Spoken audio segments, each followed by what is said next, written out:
Alright, in this little video we're going to give a very brief overview of rate constants. Okay, so we've seen these things so many times in the past couple of weeks as we worked through rate laws and catalytic reaction mechanisms. You saw these little constants sitting in all of the rate equations, but we haven't talked yet much about how they depend on temperature. We know that they don't depend on composition, but they tend to be extremely strong functions of temperature.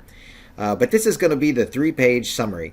What we're going to do right now is just go through and sort of summarize some of the historical developments and talk about some of the most commonly used rate theory. The Arrhenius law is where it all began back in 1889.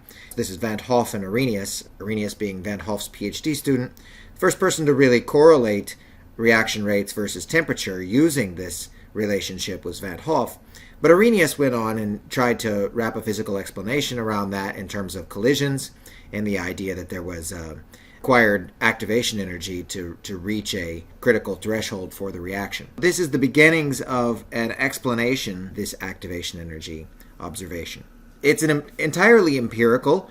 The prefactor here, you have to put in a numerical value and you have to change the units depending on what situation you're working with, but gives you an ability to regress these things in terms of the logarithm of k is the logarithm of a minus e sub a over RT. You get this prediction that if you plot the logarithm of k versus 1 over t, you should get a line. Okay, so this is still used today. It's still one of the most commonly used rate functions, and that's because it's applicable even to non-elementary reactions. Of course, it doesn't fit perfectly. It's just an empiricism, but it's widely used and widely useful.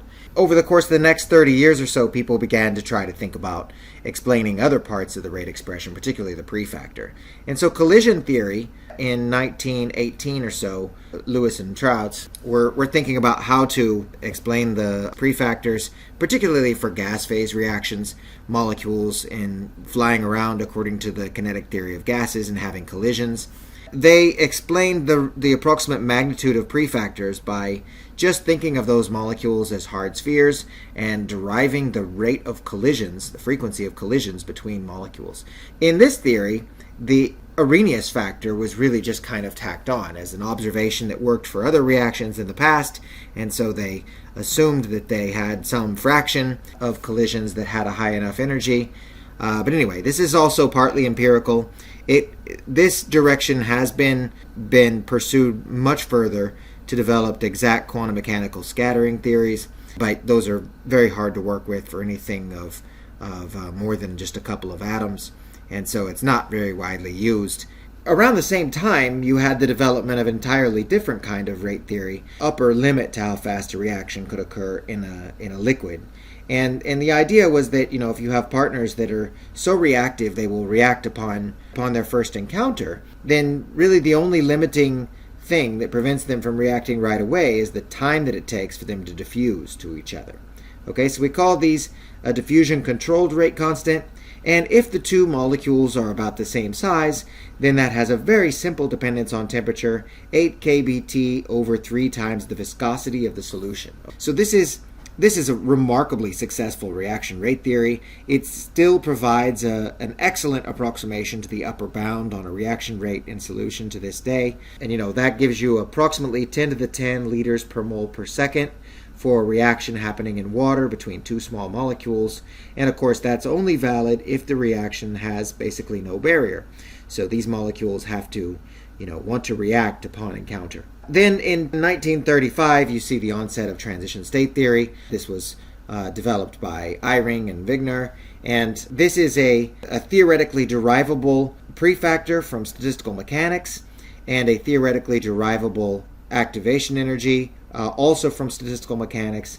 It does an excellent job at describing a lot of chemical reactions and surface reactions. It doesn't do so well at describing things like nucleation or conformational transitions in large molecules. This category includes a lot of things. And so transition state theory is really an amazingly useful thing. It doesn't look so different from the Arrhenius law if you remember that you can break this delta G double dagger into a part that is approximately temperature independent and a part that depends on temperature in a relatively simple way the way you pull the T out of this T delta S term allows you to usually put this e to the plus delta S double dagger over KB into the prefactor. Okay, so we'll see that in a minute. And then there's something that we won't get to in this class, near and dear to my heart in the research context, but mean first passage times are the right way to begin to describe those processes that I mentioned that transition state theory can handle, like nucleation processes, protein folding processes, and things like that. I missed the opportunity to tell you about is that there's a collision diameter parameter in the collision theory and a root mean squared velocity from the kinetic theory of gases also in that theory. The rest of them, I think, are well-known elementary constants, or they are things that I talked about as I was going through the different examples. All right, let me say just a little bit about transition state theory before moving on from this. The transition state is a dynamical bottleneck along the reaction pathway, and if you're going to treat this properly, we would have to go through a lot of chapters about molecular potential energy surfaces and statistical mechanics, but let's just schematically depict what's happening here on a 1D free energy profile. Suppose we have this reaction. We have a ethyl bromine. It's going to react with a OH. It's going to form this intermediate complex. Now, this is not a stable intermediate. This is a mechanically unstable species that's right at the mountain pass on the potential energy surface between a stable molecule on the left and a stable molecule on the right. So this is ethanol on the right plus bromide ion.